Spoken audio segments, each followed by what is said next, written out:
अब अगली कथा में प्रवेश करते हैं। अगली कथा एक ब्राह्मण लड़की की है जिसके माता पिता मृत्यु को प्राप्त हो चुके हैं। महाराष्ट्र की घटना है, कराड़ ग्राम की। गीता प्रेस गोरखपुर से प्रकाशित भक्त चरितांक में एक कथा आई है। इस लड़की का नाम है सखुबाई।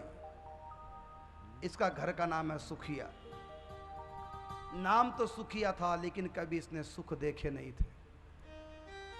बचपन इसका रुल गया था, माता पिता नहीं थे। किसी प्रकार से अन्य सदस्यों ने परिवार के इसका विवाह कर दिया, लेकिन बिना पड़ताल किए, बिना जांच इंक्वायरी किए बस हाथ पीले कर दिए। लड़के को देखा नहीं ढंग से, घर परिवार को, खानदान को देखा नहीं था, कैसी भी बला टाली। और ऐसे निकम्मे ससुराल वाले, सास को तो लगता कि नौकरानी मिल गई फ्री की,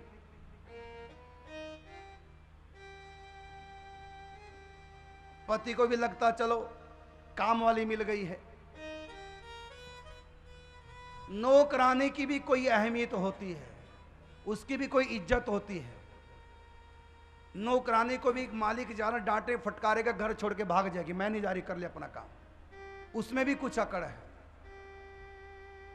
लेकिन बहू तो बेचारी कुछ नहीं कर सकती, ऐसी जेल में फंसी है बहू बन करके।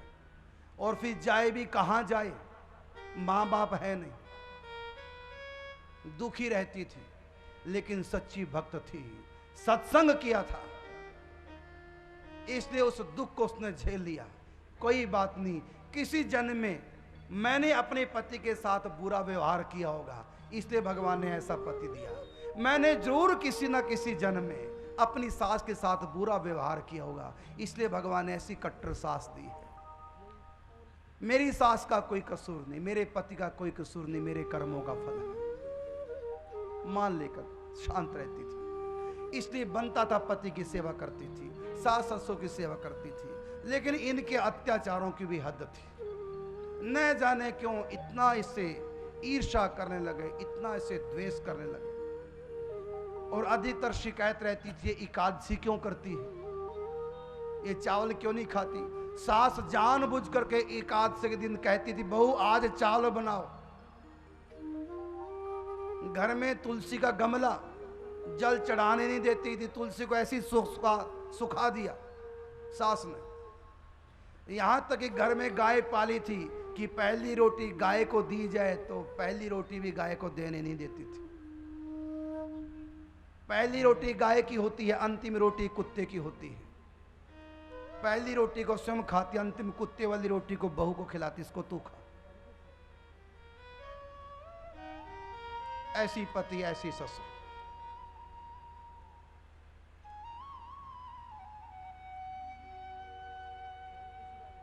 लेकिन इसने कोई अपराध नहीं किया, सास के साथ बुरा व्यवहार नहीं किया, कभी लड़ती नहीं थी, मन में सोच कर रह जाती थी, रोने लग जाती थी, कई बार अपने भाग्य को कोसने लग जाती थी, लेकिन सास को कुछ नहीं कहा।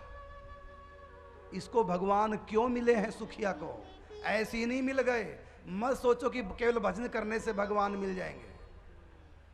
जिंदगी में पाप बनेंगे, तुम्हारी भजन की शक्ति को क्षीण कर देंगे तुम्हारे पाप।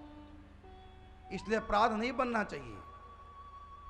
नाम की महिमा है, इसमें कोई दो राय नहीं। लेकिन अगर तुम पाप करते रहोगे साथ साथ में, तो नाम की महिमा कभी प्रकट दिखाई नहीं देगी, लोक हो जाएगी। नाम जब ऐसे होगा जैसे कि किसी ने आपको कंप्यूटर दिया या मोबाइल दिया, लेकिन लॉक करके दे दिया और कोड नंबर बताया नहीं, और आपको मोबाइल दे दिया। बोलो ये मोबाइल आपके किसी काम का है, क्योंकि लॉक हो गया, नंबर पता नहीं। ऐसे ही जो व्यक्ति भजन तो करते हैं लेकिन पापों को नहीं छोड़ते, ऐसे लोगों का भजन लोक हो जाता है। जितना भजन करोगे उतना ही लोक हो जाएगा, तुम्हारे काम नहीं आएगा। ऐसा नहीं कि वो खत्म हो जाएगा भजन, वो लोक रहेगा, सुरक्षित रहेगा, लेकिन फल नहीं देगा। कब तक? जब तक तुम पापों को नहीं छोड़ोगे। तो इसलिए पापों को छोड़ो, अपराध न करो। इन भक्तों की जिंदगी से यही सीखो, इनका जीवन कितना पवित्र था। सास कितना सताती थी, बचा कुचा खाने को दिया करती थी। सुबह उठ करके कुएं पे पानी भरने जाती, पूरे परिवार के कपड़े धोती, अकेली भोजन बनाती, बर्तन मांजती, झाड़ू लगाती, गाय भैंस का भी काम सब करती। और सास तो बिल्कुल नहीं डरती थी, ये सोच करके कि ये जाएगी कहाँ, इस घर के सिवा कोई और तो ठिकाना नहीं, माँ बाप तो उसके है ही नहीं, इसलिए उन किसी को डर नहीं था। कहीं सासों का कसूर होता है, कहीं बहुओं का कसूर होता है। दोनों में अगर एक भी ठीक है तो घर चल जाता है। आजकल क्षमा किसी के पास रही नहीं, सहन शक्ति रही नहीं। प्याज लहसुन खाने वाले, तेज नमक मिर्च मसाले खाने वाले, उनका स्वभाव तीखा हो जाता है, क्योंकि रजोगुणी आहार है। नमक मिर्च तेज मसाले चटपटा खाने से, तेज मिर्च खाने से सहन शक्ति का ह्रास होता है, तमोगुण छा जाता है, क्षमा भाव क्षीण हो जाता है, दया मिट जाती है। आपने देखा होगा, जिस जाति के लोग, जिस संप्रदाय के लोग मांस ज्यादा खाते हैं, उनमें कट्टरता आ जाती है, उनमें दया नाम की चीज नहीं रहती। चाहे धार्मिक लोग भी क्यों ना हो। कई ऐसे हैं जो अपने आप को धार्मिक तो कहते लेकिन मांस खाते हैं, बकरे काटते हैं। जो भी मांस खाएगा वो किसी भी धर्म का क्यों ना हो, किसी भी धर्म से दीक्षित क्यों ना हो, उसमें कट्टरता आए बिना रह नहीं सकती। अपने पराये का भेद, एक मालिक की सारी सृष्टि है, ये भाव उसका समाप्त हो जाएगा।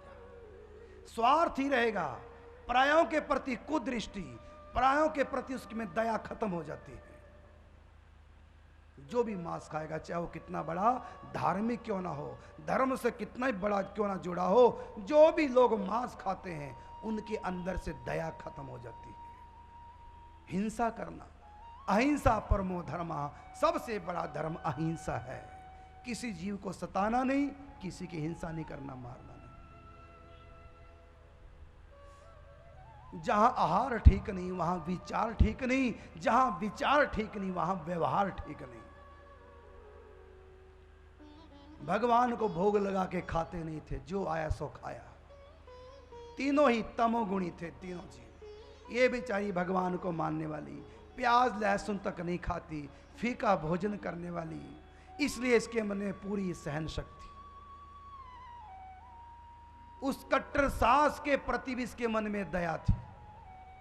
नाम जपते जपते भोजन बनाती, जिससे कि मेरी सास अच्छी हो जाए, नाम का असर कुछ चला जाए, ये भी अच्छी बन जाए। सास की सेवा करती, किसी काम के लिए ना नहीं करती थी कि अच्छी हो जाए। लेकिन जब अच्छी नहीं हुई, वही दुख संकट जब वो देते रहे परिवार के लोग ससुराल के, तब यही मानती मेरे भाग्य का कसूर है, नहीं जाने किस जन्म का मैं पाप भोग रही हूँ। अगर इस जन्म में अपनी सास की, ससुर की, पति की सेवा नहीं करूंगी तो अगले जन्म में फिर गलत ससुराल मिल जाएगी। अब ये जितने भी गलत क्यों ना हो, मैं अच्छी बहू बन के रहूंगी, मैं सबकी सेवा करूंगी।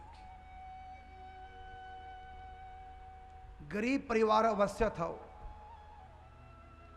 चलो कोई बात नहीं, रूखी सुखी खा के गुजारा करूंगी। लेकिन सास तो ये सोचती थी ये खाती क्यों है, वो भी उसको दुखता था। एक दिन पानी भरने के लिए गई, भगवान को पुकारा कि प्रभु मैं आपके दर्शन करना चाहती हूँ, पंढरपुर आना चाहती हूँ, अब तक मैंने आपके दर्शन नहीं किए।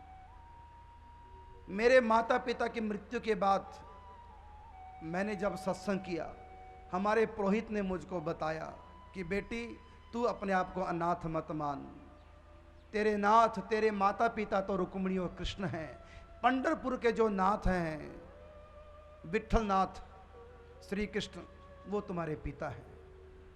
मंदिर में जो रुक्मिणी बाई हैं वो तुम्हारी माँ है। तुम रुक्मिणी को अपनी माँ और कृष्ण को अपना पिता मान ले, और कभी आज के बाद माँ बाप की याद करके रोना नहीं, ये सोच करके कि मेरे मम्मी पापा चले गए। श्री कृष्ण जगत पिता हैं, भगवती रुक्मिणी जगन माता हैं। उस जगत माता के होते, उस जगत पिता के होते, उस जगन्नाथ के होते भला तू कैसे अनाथ है? तू उसको अपना नाथ मान ले, अपना माता पिता मान ले, और कभी भी नहीं मानना कि मैं अनाथ हूं। प्रभु तब से मैंने आपको पिता माना है, रुक्मिणी को मैंने अपनी मां माना है। जगत के संसारी जो साधारण माता पिता होते हैं, शादी के बाद वो अपनी बेटी की खबर लेते हैं कि मेरी बेटी ससुराल में कैसी है, लेकिन आप कैसे मेरे बाप हो? हे मां रुक्मिणी, आप कैसे मेरी मां हैं? आपने एक बार भी मेरी खबर नहीं ली ससुराल में मैं कैसे रह रही हूं। मैंने तो अपना मायका पंढरपुर को मान लिया, एक बार भी आपने पंढरपुर नहीं बुलाया, एक बार भी आपने मंदिर में नहीं मुझको बुलाया। मेरे सास ससुर मुझको रोकते हैं आपके दर्शन करने के लिए। आप मेरे माता पिता हैं। हे विठ्ठलनाथ, हे पंढरपुर के नाथ, आपकी बेटी आपको पुकार रही है, मैं लाचार हूं। या तो मुझको मंदिर में बुला लो, एक बार आपके जी भर के दर्शन कर लूं, फिर आपके चिंतन में, आपके ध्यान में अपना समय बिता दूंगी, या फिर आप मंदिर से यहां आकर के मुझको दर्शन दो।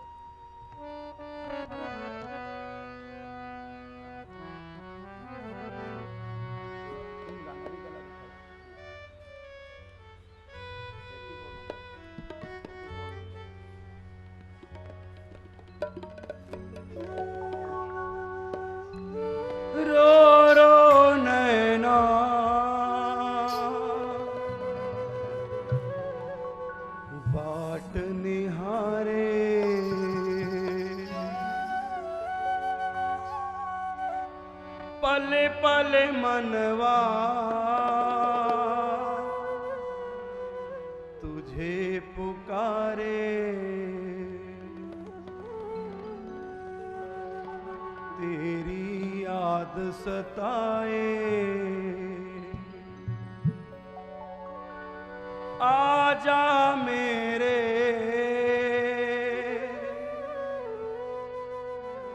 प्रीतम प्यारे, मेरा दिल यकुलाए।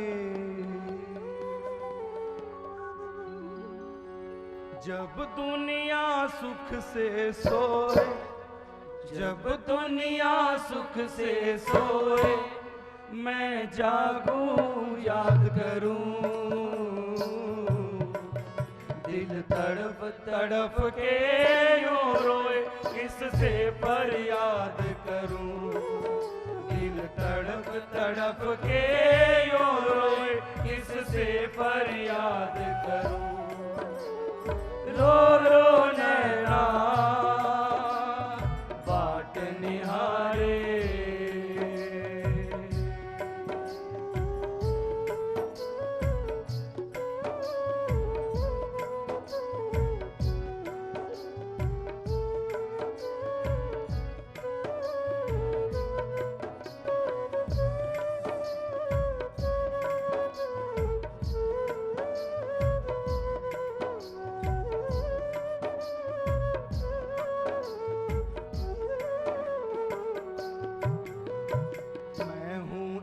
मजबूर तुझे मजबूरी क्यों हो गई तुमसे दूर, बड़ी ये दूरी क्यों। मैं हूँ एक मजबूर तुझे मजबूरी क्यों हो गई तुमसे दूर, बड़ी ये दूरी क्यों, ये दूरी क्यों। जब अपने पराए होए, जब अपने पराए होए, किससे फरियाद करूं, दिल तड़प तड़प के यूं रोए, किससे फरियाद करूं, दिल तड़प तड़प के यूं रोए, फरियाद करूं। रो रो नैना बाट निहारे।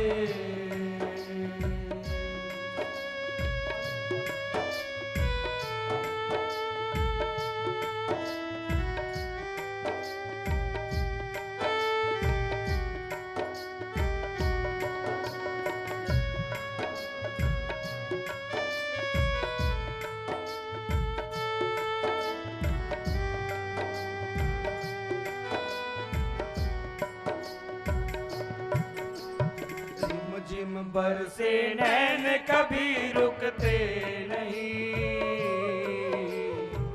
जीवन हो गया भार श्वास रुकते नहीं। रिमझिम बरसे नैन कभी रुकते नहीं।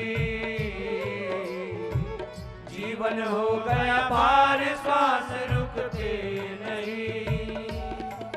रुकते मेरी किस्मत ही जब सोए, मेरी किस्मत ही जब सोए, किससे फरियाद करूं। दिल तड़प तड़प के यूं रोए, किससे फरियाद करूं। दिल तड़प तड़प के यूं रोए, किससे फरियाद करूं। रो रो नैना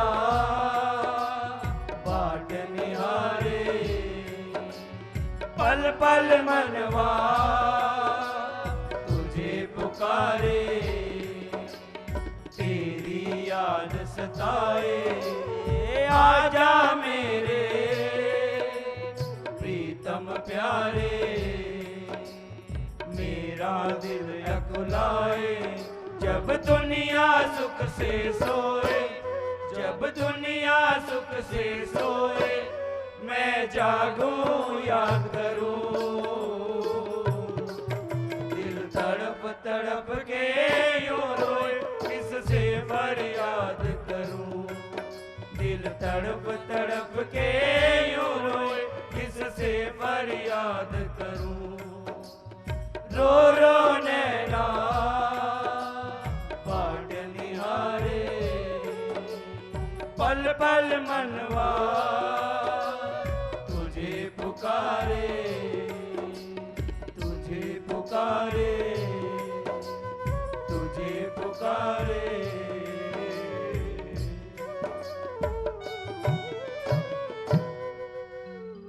यद्यपि ये अपने घर की मान मर्यादा का पूरा ध्यान रखती थी, सबकी सेवा करती थी, सबकी आज्ञा में रहती थी, लेकिन आज श्री कृष्ण के विरह में, अपने पंढरपुर के नाथ विठलनाथ के विरह में ऐसी व्याकुल हुई धैर्य खो बैठी।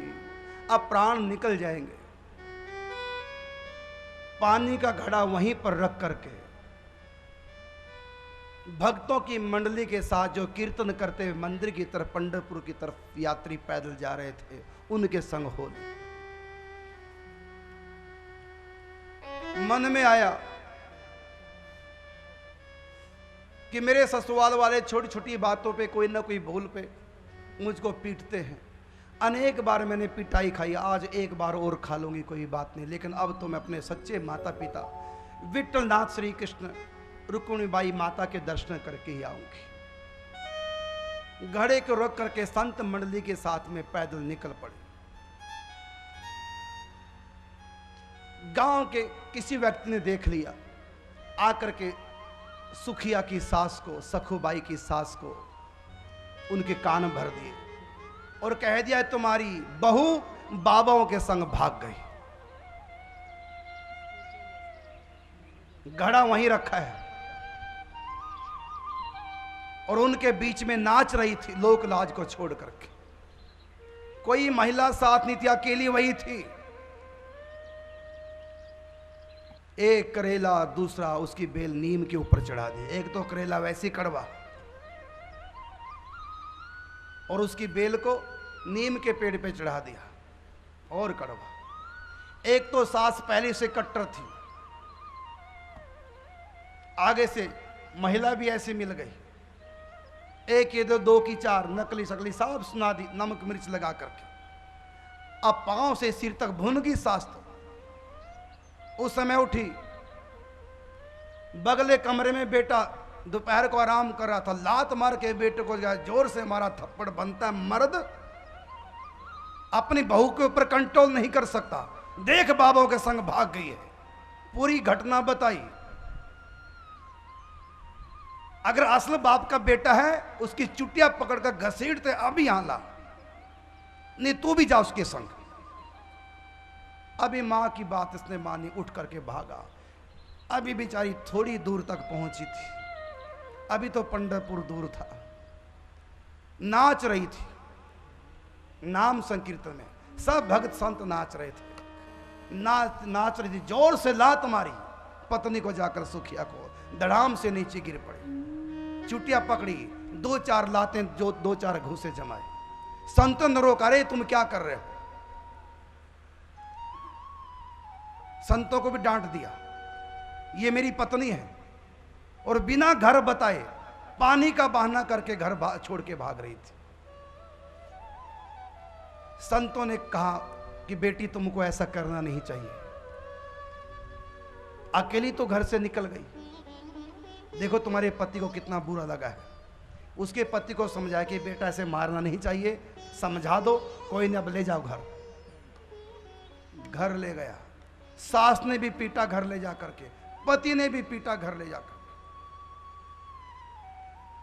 जब पति पीट रहा था, सास ने कहा ऐसी नहीं मानेगी, इसको खंबे से बांध दो, दिन भर भूखी रहेगी, रात्रि भर भूखी रखो। और खंबे से बंधवा दिया, खंबे के बगल में खड़ी कर दिया सुखिया को, और उसके पति ने नीचे से पांव से ऊपर गले तक चारों तरफ घूम घूम के रस्सी से बांध दिया, जकड़ दिया। यही तेरी सजा है, अब तू भाग कैसे भागेगी? बड़ी भक्त नहीं हो रही है। अगर संत नहीं होना था, भक्ति करनी थी, काहे को शादी कराई थी, काहे को मरी थी? घरी शादी क्यों, घरी से चली जाती पंढरपुर। डांटा, फटकारा, अपमान किया, गाली दी।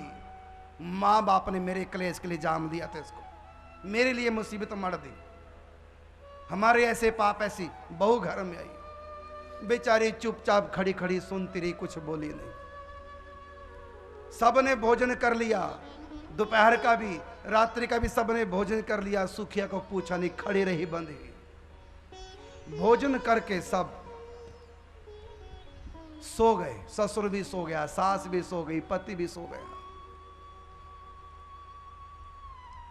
रात्रि भर बेचारी भूखी प्यासी खड़ी रही, रो रो करके अपने ठाकुर जी को पुकारी, प्रभु आपके सिवा मेरा कौन है, कहां जाऊं, किससे कहूं?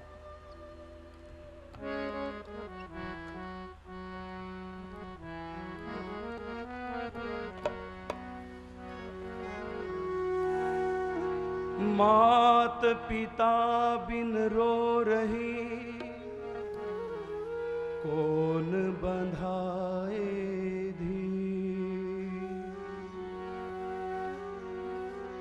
अब मिलना मुश्किल हुआ, मेरे पांव पड़ी जंजीर, मेरे पांव पड़ी जंजीर।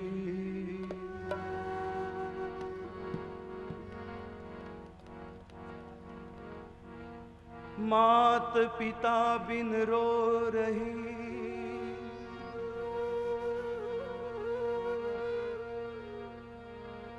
सुन ले मुरली वाले, या तो मेरे पास में आओ, या अपने पास बुला लो, या अपने पास बुला।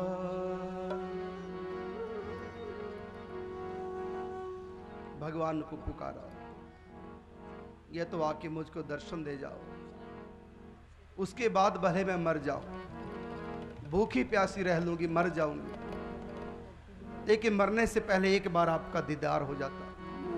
एक बार अपने सच्चे माता पिता के दर्शन कर लेती, फिर भगवान के ऊपर थोड़ा प्रणय को पाया, प्यार भरा, क्रोध, कि ऐसे मैंने किस जन्म में क्या पाप किए थे, क्या आप क्षमा नहीं कर सकते मेरे पापों को? क्यों आप मेरी परीक्षा ले रहे हैं?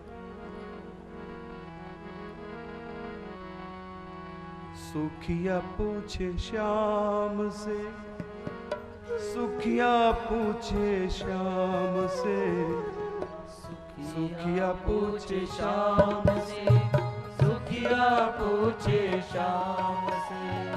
ऐसी घोर परीक्षा भगवन, ऐसी घोर परीक्षा भगवन, ली मेरी किस काम से?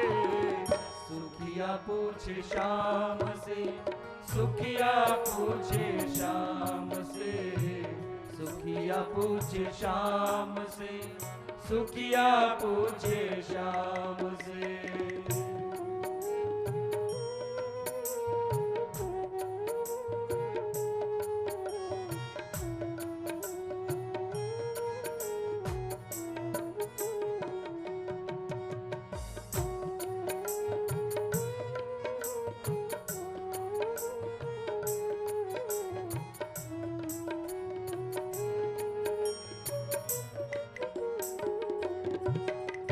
बचपन में तो माता पिता का सिर से उठ गया साया, बचपन में तो माता पिता का सिर से उठ गया साया, बचपन में तो माता पिता का सिर से उठ गया साया, बचपन में तो माता पिता का सिर से उठ गया साया। भाई बहन